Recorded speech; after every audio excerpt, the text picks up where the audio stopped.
always, I have an awesome paper airplane for you today.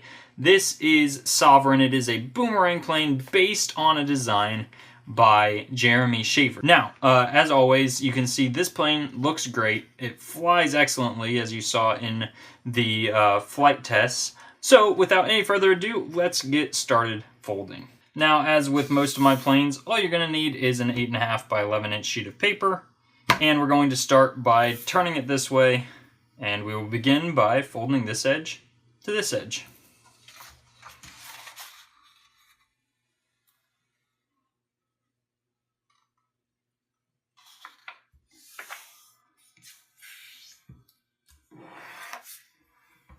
And we'll open that back up. And now we're going to fold this to this edge.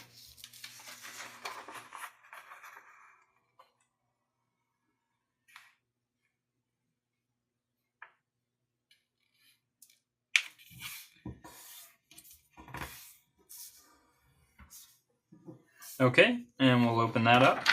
The next step is to fold this edge right here down to land essentially on this crease that we just made.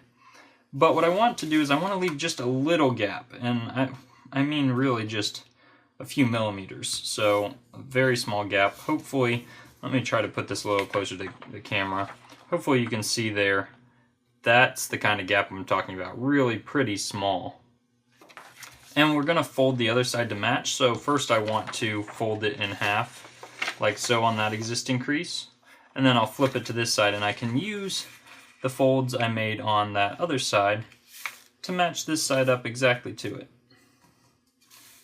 And now, trying to keep my head out of the way, I might actually have a little trouble matching these up, but that's going to be close, I'm sure. And I'll open it back up to this state here. Next, I just want to fold this top edge to this center crease, and again, I'm trying to leave just a little bit of a gap there, because we're going to fold down yet again, taking this top edge to that line, and it's going to be pretty thick here, and in order to keep it from getting too unruly, you want to leave just that little gap once again.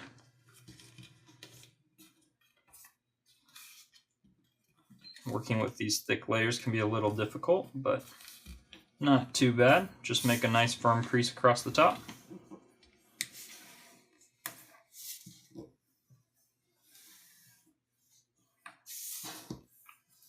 Okay, and next we're going to fold this whole section down on the existing crease we had originally made.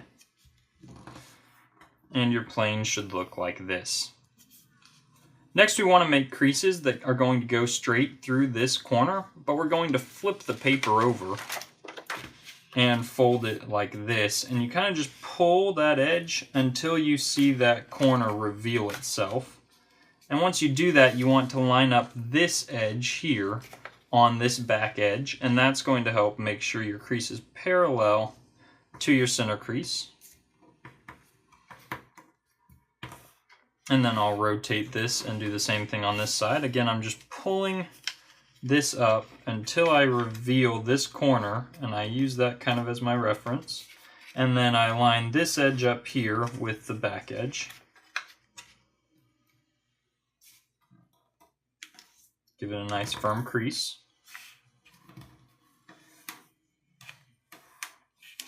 And now I'm going to flip this back over to look like this. Next, I just want to fold this little top edge to that crease we just made.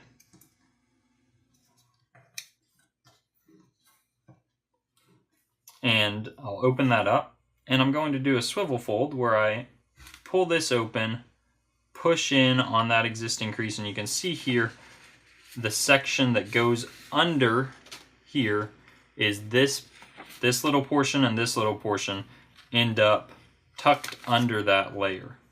So let me do that one more time. Once I've done this, I'm not making any new creases. I'm just pushing in and swiveling that behind this top layer. And I'll do the same thing here on this side. I'm going to fold this into that line. And then I'll open this up and push that whole thing in just like that. Okay, and now I'm going to fold the plane in half on our existing center crease, and it should look like this. The next step is just to fold our fuselage wing lines that are parallel to this edge right here, and about the same distance from this edge as the thickness of this. I would say a little bit less thick is probably ideal, but a similar distance from this edge to that line as you're going to make this crease from this edge.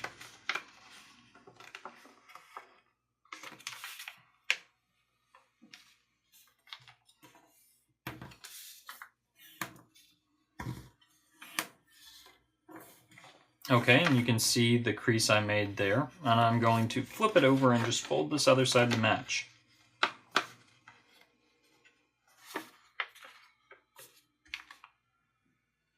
Be sure to line up this back corner with the back corner of this wing. That's going to really help make sure it's symmetrical, or as symmetrical as it can be.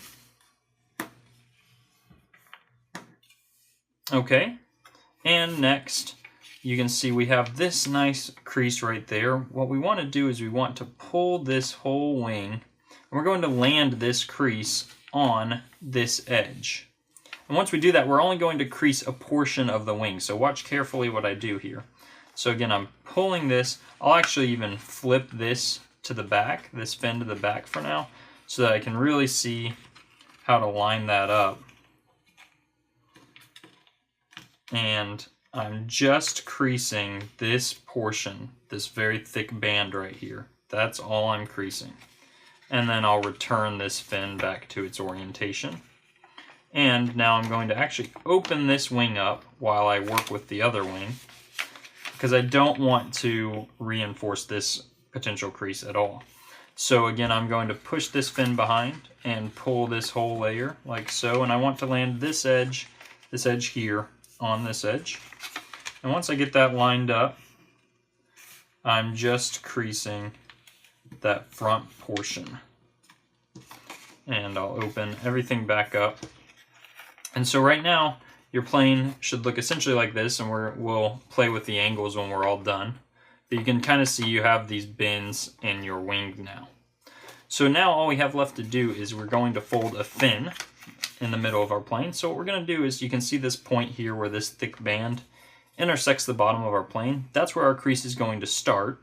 And we want our crease to end at the back of the plane where this crease here intersects the back edge. So I'll go ahead and do that and show you what that looks like.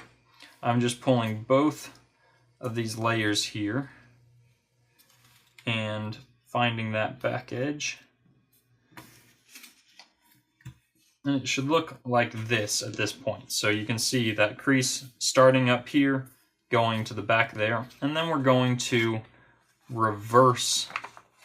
So that goes, this is an inside reverse fold. You can see we have our lines here. We want to push them so that, for looking at it from this side, this becomes a mountain crease, this is a mountain crease, and the center line is a valley crease. And we're going to just pull that through. So now when we look at this from the other side, you can see we have this nice fin on the back of our plane, and that's going to give it a little up elevator because of these gutters.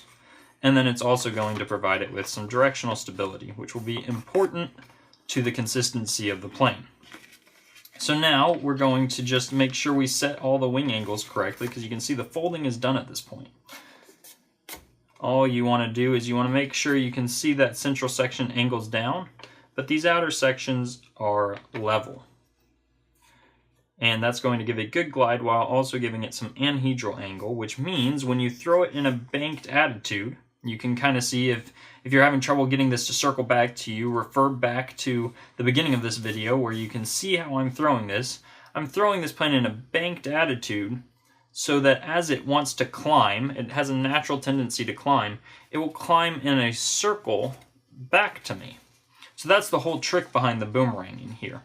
And so what you want to do when you first throw this plane is don't try to get it to boomerang back to you. The first thing you want to do is throw it forward. And pay attention as you throw it forward. Does it want to turn dramatically in one way or the other? Because if it does turn, then you're going to have a lot of trouble getting it to turn or to boomerang back to you. What you want is when you throw it straight, for it to fly straight, and it'll kind of climb and dive and climb and dive, but you want to make sure it's flying straight. And the reason for that is if you say it turns right, so it's turning right, and I throw it in a banked attitude this way. Oh, my light's doing something crazy here. You throw it in a banked attitude this way, turning right is going to make it exit its boomerang. It's going to turn right and go like this. So, and the same is true for the left. If it's turning left, in this case, turning left is going to actually make it dive down. But if I was throwing it this way, turning left, again, would make it exit the boomerang. So I have a whole video on how to properly adjust your planes to make them fly straight. So I'm going to leave a card in the top right corner for you guys to watch that. That's the trick, is make sure this flies straight before you try to make it boomerang. And then once you get it to boomerang, or fly straight, you can make it boomerang just by throwing it in this banked attitude either way, and it'll curve back to you. So again, I'm going to leave a card in the top right corner right now to that video on how to throw and adjust your planes. And as always, thank you guys so much for watching this video. Be sure to check out Jeremy's video on his design for this boomerang plane, and his channel, which has just, I mean, I could go on and on about how great his channel is. A ton of amazing origami content on that channel. It was one of the channels that inspired me to even start mine. So thank you guys again so much for watching.